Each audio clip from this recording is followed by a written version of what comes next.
Bismillahirrahmanirrahim. Assalamualaikum warahmatullahi wabarakatuh. Waalaikumsalam warahmatullahi wabarakatuh. Hai semuanya, apa kabar? Alhamdulillah, luar biasa. Allahu Akbar. Nah, di video kali ini kita akan belajar mengenai apa? Karya sastra. Sebelum masuk ke pembagian dan pembahasannya nih, teman-teman udah tahu belum karya sastra itu apa? Belum. Nah, kalau belum, kakak kasih tahu ya. Kita bahas bareng-bareng, kita belajar bareng-bareng di sini. Jadi, karya sastra merupakan karya seni yang menggunakan bahasa sebagai media utamanya. Untuk apa, Kak? Nah, karya sastra itu untuk menyampaikan pikiran, perasaan, imajinasi pengarang kepada pembaca dan juga peminatnya. Karya sastra itu tidak hanya untuk hiburan aja, tapi juga buat sarana pendidikan, penyampaian pesan moral, dan juga untuk kehidupan bermasyarakat. Jadi karya sastra itu bisa dinikmati oleh pembaca dan penikmatnya, seperti itu. Oke, nah kita next dulu ya. Nah, karya sastra itu dibagi menjadi 3 macam. Apa aja? Udah tahu belum? Belum. Oke, kalau belum kakak kasih tahu ya. Untuk karya sastra itu dibagi menjadi 3 kategori. Karya sastra berdasarkan ragam, berdasarkan waktu, dan berdasarkan jenisnya. Yuk kita bahas satu-satu di video selanjutnya. Belum. Oke, kita lanjut pembahasannya ya. Kita masuk dulu, kita belajar mengenai pembagian karya sastra. Tadi kan ada 3, berdasarkan ragam, waktu, sama apa tadi? Sama apa?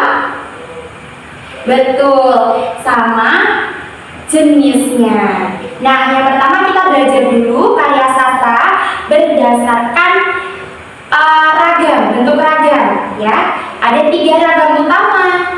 Sebelumnya nih, teman-teman udah tahu belum puisi, prosa, drama itu kayak gimana? Belum. Puisi, teman-teman tahu nggak puisi itu apa? Udah tahu belum puisi kayak gimana? Di sekolah udah dikasih tahu belum puisi kayak gimana? Sudah kan? Sudah. Nah, jadi puisi itu termasuk salah satu bentuk dari karya seni dan berdasarkan ragam. Puisi itu karya sastra yang menggunakan bahasa indah, bahasanya itu padat, penuh pajas, memiliki rima serta irama. Contohnya nih, teman-teman kemarin pas hari guru itu kan bikin puisi buat gurunya. Nah, itu sebagai contoh bentuk puisi. Kemudian puisi tentang aku karya dari Chairil Anwar. Yang kedua, prosa. Kalau prosa ini mungkin teman-teman masih asing ya. Nah, kalau prosa itu karya seni yang ditulis dengan bahasa sehari-hari. Nah, karya prosa ini itu tidak terikat rima dan irama. Kalau puisi tadi kan terikat ada irama sama rima sama iramanya. Kalau prosa ini nggak ada. Contohnya kayak novel Laskar Pelangi. Udah tahu belum novel Laskar Pelangi? Nah, pokoknya contohnya itu novel Laskar Pelangi. Jadi nanti teman-teman bisa baca novelnya di rumah atau di perpus. Yang ketiga, ada drama. Drama udah tahu belum kalau drama? Belum. Belum juga. Nih, kita kasih tahu. Drama itu karya sastra yang dibuat untuk dipentaskan. Nanti bentuknya itu ada dialog dan juga ada petunjuk geraknya. Contohnya kayak drama ini biasanya ada di pentas-pentas seni kayak gitu loh teman-teman. Biasanya ada di drama sekolah kayak gitu. Jadi nanti ada perannya orang, ada dialognya. Terus kan kalau drama itu kan ada gerak-geriknya. Kayak di Upin Ipin itu tahu nggak? Di Upin Ipin itu kan ada drama serigala, kan domba dimakan serigala itu loh. Nah, itu contoh drama. Paham sampai sini? Paham. Oke, kalau paham, kita lanjut lagi ke karya sastra yang kedua. Berdasarkan kategori yang kedua, karya sastra berdasarkan waktu. Nah, berdasarkan waktu ini juga ada dua bentuk. Ada sastra kuno sama sastra modern. Bedanya apa, sudah tahu belum? Belum juga. Nih, tak kasih tahu ya. Sastra kuno itu karya sastra yang lahir pada zaman kerajaan atau zaman dahulu. Jadi dia menggunakan bahasanya itu lebih tradisional. Itu kalau sastra kuno. Contohnya itu kayak pantun-pantun lama, terus kayak hikayat, babat, seperti itu. Nah, kalau tadi itu sastra kuno. Sekarang kita cari tahu nih apa itu sastra modern. Jadi kebalikannya. Kalau sastra modern itu karya sastra yang berkembang pada era modern. Di saat ini ya, saat ini juga era modern. Dia itu dipengaruhi budaya barat dan menggunakan bahasa yang lebih sesuai zaman sekarang. Jadi kayak Gen Z banget nih gaya bahasanya. Contohnya itu novel modern, cerpen, puisi-puisi modern seperti karyanya Supardi Djoko Damono. Itu contoh untuk sastra modern. Nah, karya sastra yang ketiga nih berdasarkan jenis. Kalau berdasarkan jenis itu juga dibagi menjadi dua. Jenisnya itu ada dua, fiksi dan non fiksi. Bedanya apa? Tahu nggak?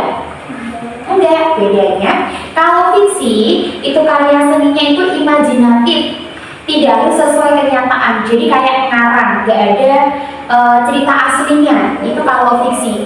Contohnya itu novel fiksi, cerpen, legenda, dongeng. Teman-teman tahu nggak cerita bawang merah bawang putih? Tahu? Tahu. Nah, itu contoh fiksi. Terus ada lagi apa namanya, pada zaman dahulu. Itu teman-teman udah lihat kan? Nah, itu cerita pada zaman dahulu itu juga termasuk fiksi karena dia itu nggak ada sumber aslinya, nggak ada apa namanya, nggak sesuai kenyataan. Itu cuma dongeng aja kalau pada zaman dahulu itu. Paham? Paham. Nah, sekarang non fiksi nih. Kalau non fiksi itu karya yang memuat informasinya itu nyata berdasarkan fakta dan data. Kalau yang tadi kan itu ngarang, kayak nggak ada cerita aslinya. Nah, kalau ini ada cerita aslinya, ada datanya sesuai fakta. Contohnya apa, Kak? Contohnya apa? Ada biografi, isai, atau buku pengembangan diri. Jadi kayak misal cerita zaman Nabi, cerita zaman Nabi Muhammad, cerita Nabi Adam makan buah kuldi. Itu termasuknya contoh non fiksi karena kalau makan buah kuldi itu kan ada tempatnya di mana, di surganya Allah. Terus pada tahun berapa itu kan ada.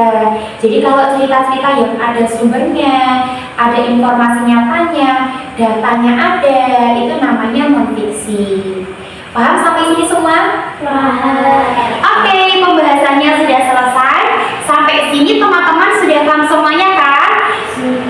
Oke, kalau sudah, mungkin dari teman-teman ada yang mau ditanyakan dari Dek Taya atau Dek Alika nih? Ada. Dari Dek Alika dulu, apa coba? Aku mau tanya dari sama pembagian karya sastra mana yang paling menarik untuk dipelajari. Oke, kakak tampung dulu ya. Apa yang paling pertanyaan dari Dek Alika? Kakak tampung dulu. Untuk Dek Taya, ada yang mau ditanyain nggak? Apa? Coba yang keras. Penasaran kenapa sih karya sastra perlu dipelajari sampai sekarang? Padahal kan zaman juga modern dan teknologi sedikit canggih.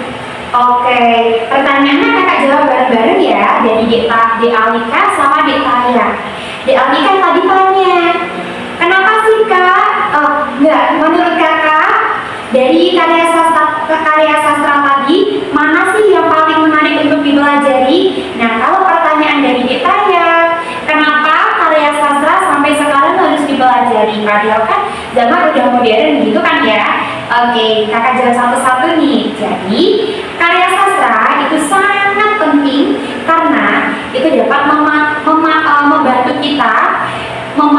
berbagai nilai kehidupan, nilai budaya dan kreativitas manusia.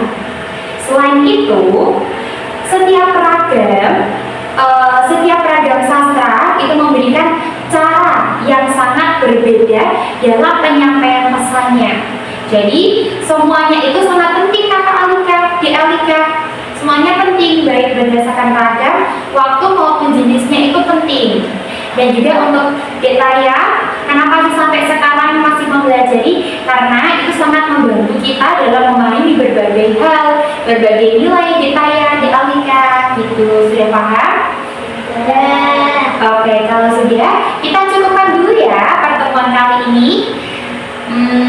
Ada yang masih ditanyakan lagi?